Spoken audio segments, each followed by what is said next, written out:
Good morning, dear students. I hope you all are fine and doing well. So, yesterday I told you all about the sentence and gave you one exercise, and I found that many of you are facing problem in making sentence. So, today I am going to tell you how to make a proper sentence. That is making sentences. Do you all know what does making sentence means? It's syntax. Syntax is the grammatical arrangement of words in a sentence. So today we are going to learn what are the rules and regulations which should be followed to make sentence and what should we keep in our mind. When we write a sentence, we must follow the rules of syntax. हम जब भी sentence बनाते हैं हमें syntax के rule follow करने चाहिए हमेशा. Different part of speech have their fix places in a sentence. जो अलग अलग पार्ट ऑफ स्पीच होती है उनकी कुछ प्लेसेस जो होती हैं वो हमेशा फिक्स्ड होती हैं. For example, a verb comes after the subject. Verb जो है वो हमेशा सब्जेक्ट के बाद में आता है. वर्ब क्या होते हैं? Action words. जो जितने भी एक्शन वर्ड्स हैं वो हमेशा सब्जेक्ट के बाद में आते हैं. अ preposition comes between a verb and a noun. जो प्रीपोजिशन होता है वो हमेशा वर्ब और नाउन के बीच में आता है हमेशा. An adjective is generally put before a noun and an adverb after a verb. जो एडजेक्टिव होता है वो जनरली नाउन के पहले यूज़ होता है और जो एडवर्ब होता है वो हमेशा वर्ब के बाद में यूज़ होता है. तो ये जो कुछ चीज़ें हैं ये सब आप लोग नोट डाउन कर लीजिएगा और इन्हें याद कर लीजिएगा कि जब भी हम सेंटेंस बनाएंगे तो हमें क्या रूल्स फॉलो करने हैं. कौन सी ऐसी फिक्स प्लेसेस हैं डिफरेंट पार्ट ऑफ स्पीच की जो हमें सेंटेंस में यूज़ करनी है. Of course, there may be exceptions to these rules. जैसे हर चीज़ का कुछ ना कुछ एक्सेप्शन होता है, इन रूल्स के भी एक्सेप्शंस हैं और उसके कुछ एग्जाम्पल्स हैं जो अब हम लोग पढ़ेंगे. Comes now the mighty Alexander. Verb before subject.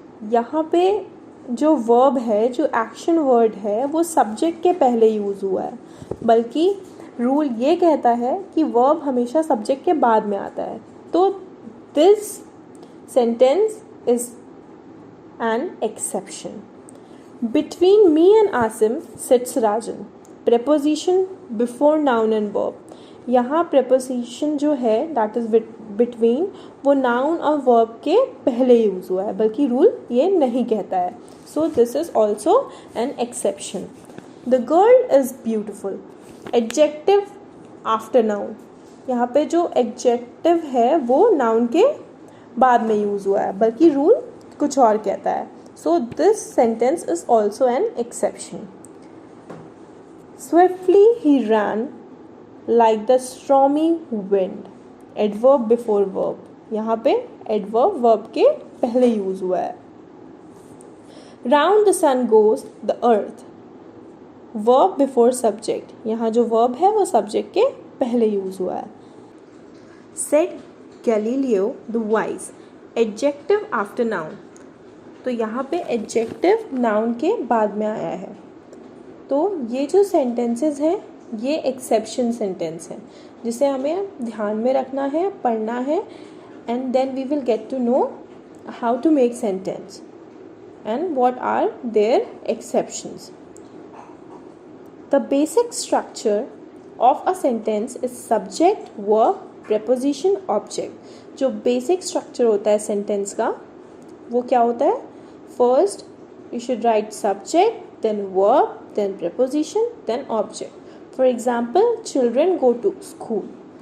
The sun rises in the east. Sita runs across the ground. So यहाँ पे जो basic structure है वो properly follow हुआ है. Read these sentences, then you will get to know how well arranged subject, verb, preposition and object are in a proper basic structure. Or it is subject, verb and then object. Example, they found the ball. Everyone likes mangoes. So here subject then verb then object. तो इस तरह भी हो सकता है. Basic structure या तो ऐसा होता है सब्जेक्ट वर्ब प्रीपोजिशन ऑब्जेक्ट या फिर subject verb and object.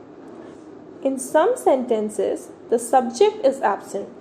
As I told you yesterday, that कुछ सेंटेंस ऐसे होते हैं जिसमें सब्जेक्ट एब्सेंट होता है पर वो अंडरस्टूड होता है. That is we know it is there but हम उसे यूज़ नहीं करते. Example, please come in, put the book there, thank you, bring me some water, get out. तो यहाँ पे please come in, we know that you is hidden but we understand that कि हाँ हमें पता है यू कम इन होगा, पर we just use the sentence please come in. That you is hidden but understood. The job of a sentence is to describe an action, an incident और some work. जो sentence की job होती है वो क्या होती है कि वो एक एक्शन, इंसिडेंट या किसी काम को डिस्क्राइब करता है. The verb is the most important word in a sentence. जो वर्ब होता है, जो एक्शन वर्ड्स होते हैं, वो मोस्ट इम्पॉर्टेंट वर्ड्स होते हैं किसी भी सेंटेंस में. अ सिंगल वर्ब और just a verb and another word can make a proper sentence. Start, jump, look, sit down, stand up, don't go. These are some examples of those sentences in which single verb and another words are used. Start, jump, look, sit down, stand up, don't go. These are some words. So read these things carefully and clear your mind that how can you make a proper arrangement of words and make a proper sentence with the rules of syntax.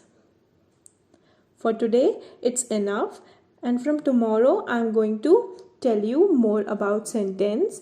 Their parts we have already done.